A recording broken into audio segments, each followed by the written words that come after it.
എനിക്ക് പലപ്പോഴും ഈ പേഴ്സണൽ കാര്യങ്ങൾ ചോദിക്കുന്നത് ഒരു കാര്യമില്ല, പക്ഷെ ആളുകൾ അതാണ് ചോദിക്കുന്നത്. ഇന്റർവ്യൂകൾ കാണുമ്പോഴും ആളുകൾ അതിനാണ് ഇൻട്രസ്റ്റ് എന്ന് എനിക്ക് തോന്നാറുണ്ട്. കേൾക്കുന്നവർക്കാണ് ഇനി അത് ഇൻട്രസ്റ്റ് ആണോ ഇവർ ചെയ്യുന്നത്, ഇവർക്ക് ഇൻട്രസ്റ്റ് ആണോ അത് ചെയ്യുന്നത് എനിക്കറിയില്ല. പക്ഷേ ഇപ്പൊ ഈ ഒരു സിനിമ സീരീസിന്റെയോ അല്ലെങ്കിൽ ഏതെങ്കിലും ഒരു സിനിമയുടെ ഒക്കെ പ്രൊമോഷന്റെ ഭാഗമായിട്ട് വരുമ്പോൾ ശരിയാണ്, അതിന്റെ കഥ നമുക്ക് മുഴുവൻ പറയാൻ പറ്റില്ലായിരിക്കും.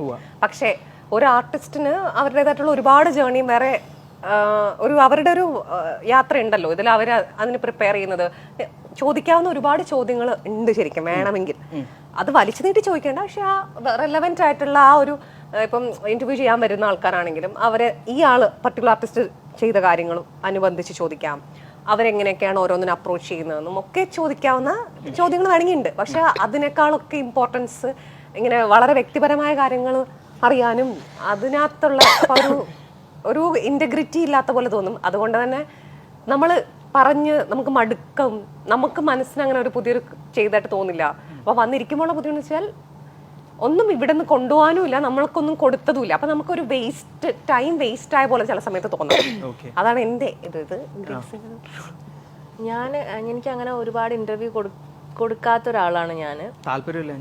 താല്പര്യമില്ല ഇൻ ദ സെൻസ് കനി പറഞ്ഞ സെയിം സംഭവം. നമ്മൾ അത് കൊടുക്കുന്നത് കൊണ്ട് എന്താണ് നമുക്ക് കിട്ടുന്നത്?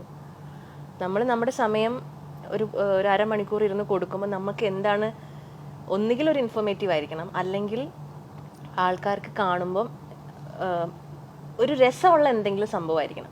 വെറുതെ ചൊറിയുന്ന എന്ത് ചോദിച്ചിട്ടും ഒരു കാര്യമില്ല.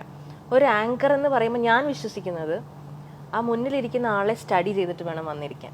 ചുമ്മാ വന്നിരുന്നിട്ട് ഒരു കാര്യമില്ല. ഇപ്പം ആസ് എൻ ആർട്ടിസ്റ്റ് ഞാനൊരു ക്യാരക്ടർ ചെയ്യുമ്പോൾ ആ ക്യാരക്ടറിനെ പഠിച്ചിട്ടാണ് ഞാനത് ചെയ്യുന്നത്.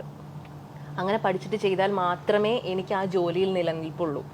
അല്ലാതെ ഞാൻ പഠിക്കാതെ വെറുതെ വന്ന് അതും ഇതും കാണിച്ച് പോയി കഴിഞ്ഞ് കഴിഞ്ഞാൽ അത് ആ ഒരു പരിപാടി കൊണ്ട് അവിടെ തീരും എന്ന് വിശ്വസിക്കുന്ന ഒരാളാണ് ഞാൻ. ഇപ്പം നമ്മളൊരു ആങ്കർ വന്നിരിക്കുമ്പം ആ ഇരിക്കുന്ന ആരാണ്, ഇപ്പോൾ കുറച്ച് മുമ്പ് തന്നെ നമുക്കൊരു എക്സ്പീരിയൻസ് ഉണ്ടായി, അതെന്താണെന്ന് പറയുന്നില്ല. പക്ഷെ ചോദിക്കുന്ന ചോദ്യങ്ങൾ ചില സമയത്ത് നമുക്ക് അസ്ഥാനത്തായി പോകും. അപ്പോൾ നമുക്കിത് റിപ്ലൈ കൊടുക്കണോ അതോ ഇത് ഓക്വേർഡ് സിറ്റുവേഷനും ആണ്. ചിലർ ഭയങ്കരമായിട്ട് റിയാക്ട് ചെയ്യും. അതാണ് ഈ പറഞ്ഞ പോലെ വൈറലായി പോവുകയും കാര്യങ്ങളും ഒക്കെ ചെയ്യുന്നത്. അപ്പോൾ ബെറ്റർ ഞാൻ വിശ്വസിക്കുന്നത് കൊടുക്കാതിരിക്കുക, ഇന്റർവ്യൂ കൊടുക്കുക. ഇൻ ദ സെൻസ് പ്രൊമോഷനൊക്കെ വരുമ്പോൾ ഡെഫിനറ്റ്ലി നമ്മൾ ഇന്റർവ്യൂ കൊടുക്കണം. അത് നമ്മുടെ ജോലിയുടെ ഭാഗമാണ്. നമ്മൾ ചെയ്യുന്ന പടത്തിനെ പ്രൊമോട്ട് ചെയ്യുക എന്നുള്ളത് നമ്മുടെ ഉത്തരവാദിത്വമാണ്. അതുകൊണ്ട് ഇന്റർവ്യൂകൾ കൊടുക്കുക എന്നുള്ളത് നമ്മുടെ ഉത്തരവാദിത്വം. പക്ഷെ അതൊരു പരിധിയുണ്ട്. നമ്മുടെ പേഴ്സണൽ ലൈഫിലേക്ക് കയറുന്നതിനും തിരിച്ച് ഞാൻ ചോദിക്കുകയാണ്, ഇതേപോലെ തന്നെ ആ ആങ്കറിനെ നമ്മൾ പേഴ്സണലായിട്ട് ഒരാളോട് നമ്മൾ പേഴ്സണലായിട്ട് ഒരുപാട് കാര്യങ്ങൾ ചോദിക്കുമ്പോൾ അവർക്ക് ഹേർട്ട് ആവില്ലേ, അവർക്ക് പറയാൻ താല്പര്യം ഉണ്ടാവില്ല ചിലപ്പോൾ. അപ്പോൾ നമ്മൾ ചൊറിഞ്ഞുകൊണ്ടിരിക്കാൻ നേരത്ത് ബുദ്ധിമുട്ടുകൾ ഉണ്ടാവും.